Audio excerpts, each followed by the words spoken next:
I want to talk first about the genesis of American opposition. It started on January 25th or 26th. I can't quite remember. I worked in strategic communications at Protect Democracy in 2020. And that campaign was a successful campaign to protect the 2020 election. It involved playing sort of in the big leagues in terms of all the stuff that you saw in the news, from the Wall of Moms in Portland through the second impeachment trial, the creation of what would become the January 6th Commission, getting Emily Murphy to certify the election. I don't know if you remember back in those days, she refused to acknowledge that Biden had won. So our work was to sort of provide the backup for democracy at that point, and to make sure that the election happened under Trump, under the pandemic, in the right way.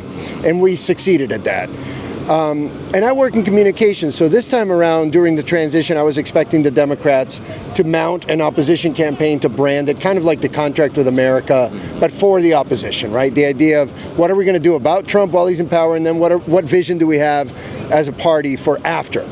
And it just didn't happen, and it kept not happening, and so this was born out of my frustration with the Democratic deficiency in communications. And I thought, you know what, I'm going to launch something to serve as a strategic hub, as a communications hub, as a community engagement program to get people out together. And so when I launched it, I called for a National Day of Protest on February 5th. I was lucky that on Reddit there were users who would become 5051 talking about the same day.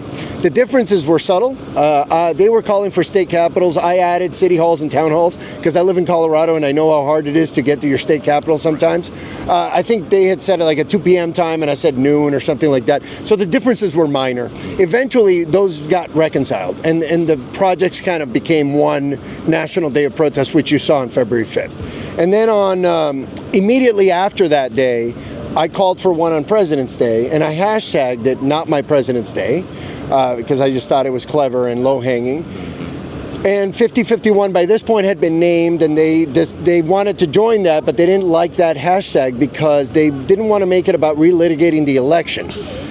And so they hashtagged it No Kings. And that was the beginning of the No Kings tag, which 5051 took from that point on. And then eventually Indivisible joined that effort as well. And now you've seen that whole manifest. But those were the two first days.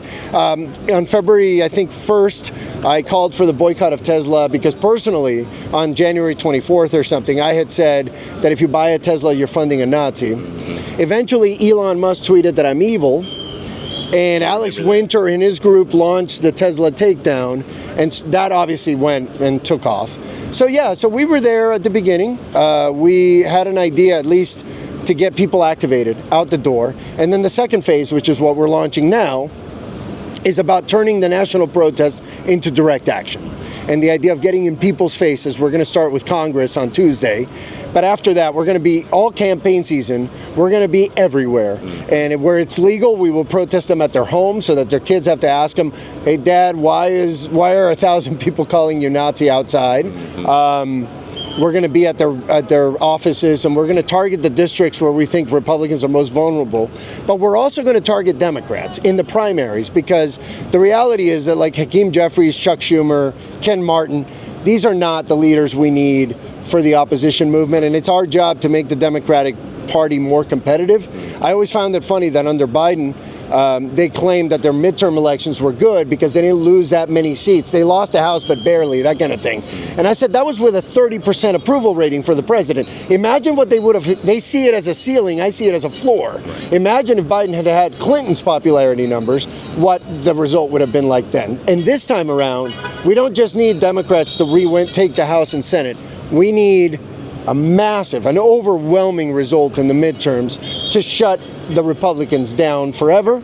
And then in the 28 election, hopefully by then we're dealing with Vance. And I actually think that replacing Trump is important because J.D. Vance is the perfect sort of embodiment of the problem.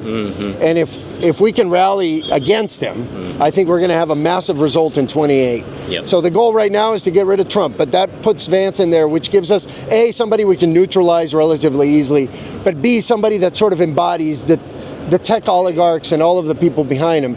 And we want to make sure that that we have that figure as the figure that we're running against, because he represents sort of the undergirding of Trump, right? All of the people that are so Without the flawed. cult of personality or Right. anything like that. Yeah, Exactly. most definitely. And you're actually answering a lot of the other questions that I had. Is I wanted to talk about how the protests have shifted from these nationwide protests to going into direct action. And I know that we've already had a lot of direct action, Heritage Foundation Right. protests, Fox takedown, Tesla takedown. But as things are evolving, how do you see that direct action evolving and radiating throughout the nation? I think we're going to have to get very serious about putting pressure on people in ways that make them feel uncomfortable. And people talk about aggression and anger. And I think it's righteous anger. I think it's us going up to these people and saying, you are accountable to me, because we are the American people. And that accountability has a form, and that pressure is meant to be real. Protests are good for getting people out the door, but they're not good for putting the pressure on the officials. So direct action is about showing up where they are, making them uncomfortable. You talked about it. One of the great leaders in the direct action movement is Cliff Cash, who's done the Heritage actions and the Fox takedown actions. Fox News actually called me a terrorist for leading one of those Fox takedowns here in D.C. So we know that's kind of the point. The only time we got on Fox News when we went to protest Fox News and we showed up in force and called them out in front of them. Right. Now let's do that to every single Republican representative. Let's do it to all of the weak Democrats who have accepted money from corporations and PACs and are beholden to the same people. Let's do it to everybody. And let's see what happens. You know, it's funny, Gavin Newsom has done good social media. Not even great, good. And it's already a national story. Right. Why don't we get every single Democrat to be doing that level of work? Why don't we go and put pressure on Republicans so that they start making more mistakes? Right. And ultimately that all breeds a new kind of activism. It's much more aggressive, much more visceral, much more direct, but also much more effective. And then the final step of this, which we haven't gotten to yet, is civil disobedience, where you're actually breaking the law, but doing it with a purpose, right? And with respect, but with the idea that we are going to show you the injustice by using it in that way. So there's a lot yet to come. This is phase one is now, as I see it, complete. We got people out the door. Now we're getting people out in the faces of those who matter. And that starts like right here in D.C. So Flair here is going to be a hub for us as we launch direct actions in D.C. You've seen what Cliff is doing, what Jessica is doing. This is all about really activating people with a purpose and directing that energy that we've started and putting it where it needs to go.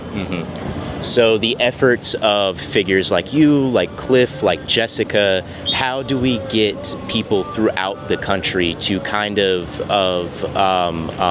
recreate a lot of the things that you guys have done within their own communities? We're going to do it for them. Okay. So they can go to AmericanOpposition.org. They can sign up for the newsletter. It's much more than a newsletter. Newsletter sounds cheesy, I suppose, but it's about directing people. Eventually, we're going to build an app that will provide real-time guidance. And the only thing we ask is show up, because none of this works if you don't show up. And in some ways, on direct action, body count matters more than in protest. Because at protest, nobody can tell the difference between 30,000 and 70,000.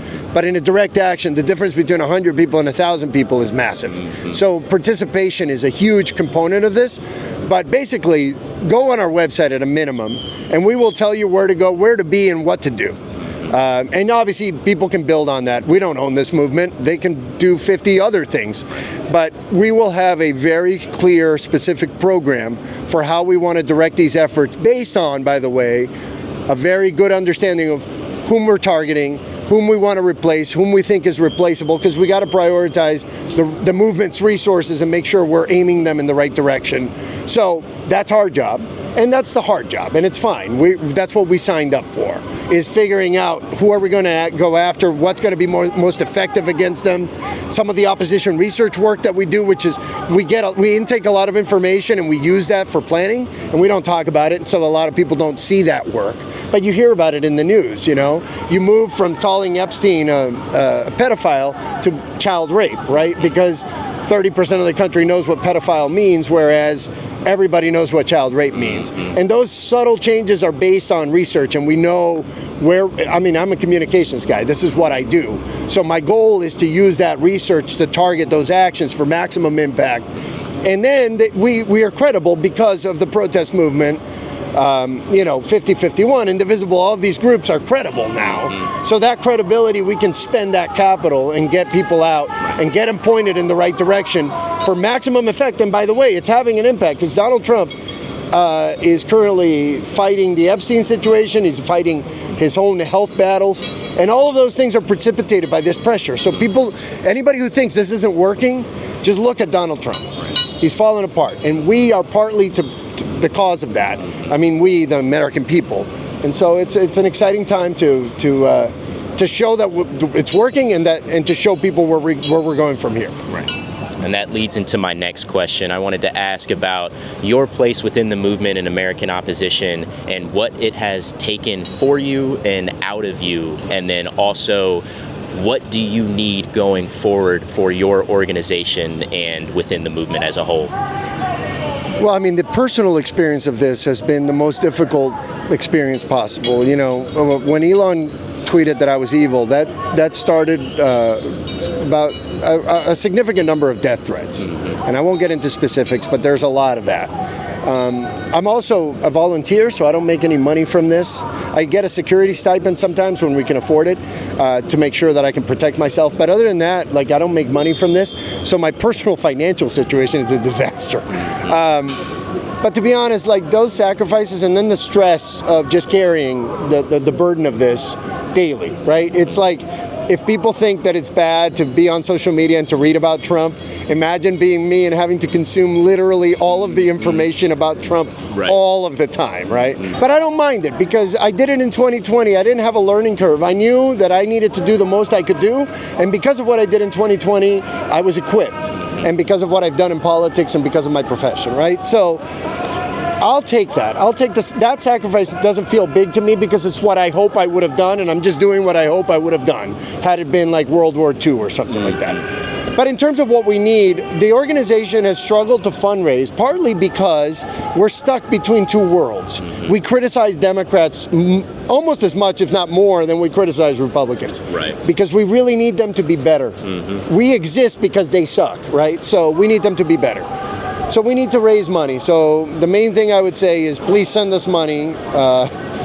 Secondly, you know, we hear a lot of criticism. And one of the things that triggers me, which is rare for me to get triggered, is when people say, we need a general strike or we need a revolution. And I'm sitting here going, we don't need 10 words. We need a million words about how you get a general strike in this environment. Because it's very easy to give the slogan. It's very hard to do the work.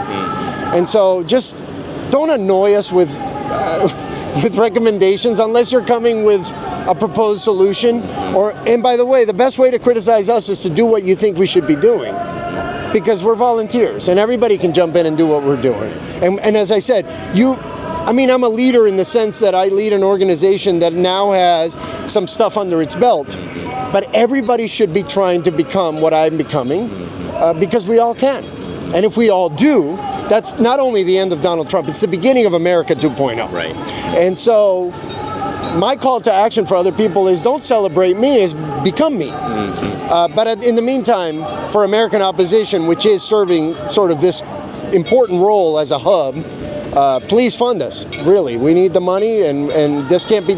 And again, somebody wrote me last week. They're like, I respect any organization except when they ask me for money. And I'm like, we live in a real world. Every organization. Be a serious person and stop pretending that all of this can be done for free. I'm here in D.C.